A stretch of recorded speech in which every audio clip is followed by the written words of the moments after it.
but the biggest challenge that we face for girls not completing the 12 years of mandatory school, all our heads of state and government have ratified at the highest level that we need a minimum of 12 years schooling. Dr. Rita Bissoonauth has been the head of mission for the African Union International Center for Girls and Women's Education in Africa since 2014. The institution was adopted as a specialized institution of the African Union mandated to promote and safeguard girls and women's education in Africa. She holds a master's in biochemistry and a PhD in education from the university in Canada. And in 2020, she was listed among the 100 most influential African women. And guess what? She's joining me in the studio for today on MYD Heart. Good afternoon, Doctor. And thank you so much for joining us here on 99 FM. Good afternoon, and thank you so much for having me here. It's a pleasure. It's a pleasure to have you. It's a pleasure to have you. Our first question actually is about whether or not this is your first time in the country. And you mentioned that's your second time in Namibia. How are you finding it so far? I think Namibia is a beautiful country. I love the vibe. I love the country. I love the mountains. I think it's an amazing country. It's because I was here before that this was one of the many reasons why I decided, and with my team, that we decided to have our meeting here to come back. Beautiful country. Yes, thank you so much for coming back. You're here for a very important event hosted under the International Center for Girls and Women's Education in Africa. Tell us some more about the event and its importance to building a better future for the girl child on the continent. This is our fourth capacity building workshop that we're holding for our young people, for our young Africans. Yes. We have brought in 40 young journalists and teachers, 25 teachers, 15 journalists from across Africa. We have 55 African Union countries, and we have brought in 40 who have traveled all over. It's in these difficult times, it's not easy to bring in all those people, especially at this very time. And the aim, as I said, this time we decided to do it in the southern region of Africa because the first one was held in Addis Ababa, Eastern Africa, the second one in Tunisia, Northern Africa, the third one in Accra, Ghana, Western Africa, and it was time to come here to your beautiful country of Namibia. And we're here for, as I said, many reasons. One of the reasons being that Namibia is doing so well in terms of access to girls, and completion rates of girls are very good. The second reason is also because one of our alumni in 2017 was Honorable Emma, who was was among the first batch of our alumni, and we thought it would be a great honor for us to be in her beautiful country. So the many reasons. Okay, why cool. we're in Namibia, in your country. Amazing. Doctor, as the head of mission for the African Union International Center for Girls and Women's Education in Africa, what would you say are the biggest barriers to educating the girl child on the continent? Now, all the regions are quite different. Yes. They are. I mean, it depends on the context. But the biggest challenge that we face for girls not completing the 12 years of mandatory school, all our heads of state and government have ratified at the highest level that we need a minimum of 12 years schooling. This doesn't happen. Our girls only get 9 years of schooling, and only one girl out of 5 finishes the full spectrum of secondary. Why?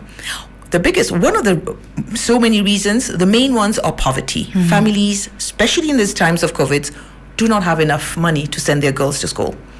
Early marriage, child marriage is such a big barrier. It is. The legal age in all our countries is 18. But do we respect this? Unfortunately, we do not. Early marriage means early pregnancy. Many of our countries prevent our girls from going back to school once they get pregnant. Even if our country allows a girl to go back to school when she's pregnant or after pregnancy, the girl faces a lot of it's a difficult situation for her among her peers. Yes. And those gender social norms are not easy. It's not easy for anyone. You have to be really strong when your peers keep asking questions and questions. So these are really the main areas, and these are why we're here to work with our 40 journalists and teachers to see what can be done. How are they going to champion the cause of girls getting and completing education? Beautiful. How can African citizens do their part to enhance the future of every single girl on the continent?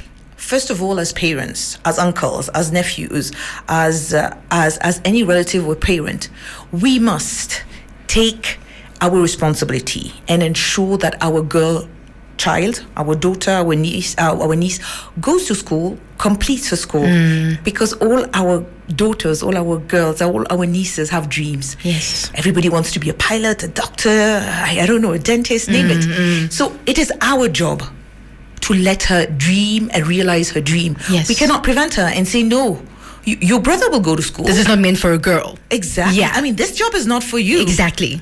How can we say this? We have a lot of unconscious biases. I mean, we all do. But we have to try to overcome those barriers, those stereotypes, those biases. Yes. And say we are all equal. We all have the right. We are 50% of the world's population.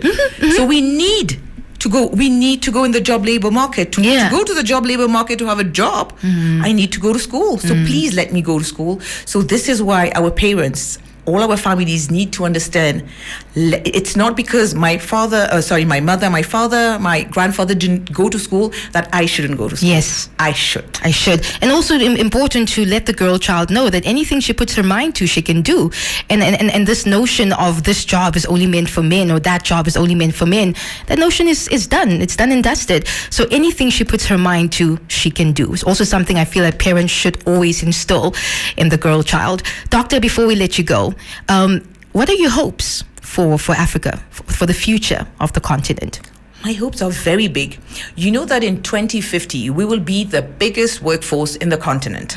So if we do not prepare our girls, especially our girls, even our boys, if we do not prepare them, then we will have lost. It is important that we start preparing them now. We have the time, and this is why we brought in journalists. They are the ones who can put the message forward. They have to send the message forward, and the teachers are the ones who are in class. So it is now the time to start preparing the future of tomorrow, the leaders of tomorrow. Yes. Especially women leaders. Do not forget, how many women leaders, how many women heads of states do we have in our continent? We cannot even count them on the fingers of our hands. So the time is now. Definitely. Please send your daughters or your nieces to school. Yes, Doctor, thank you so much for making time to come chat to us.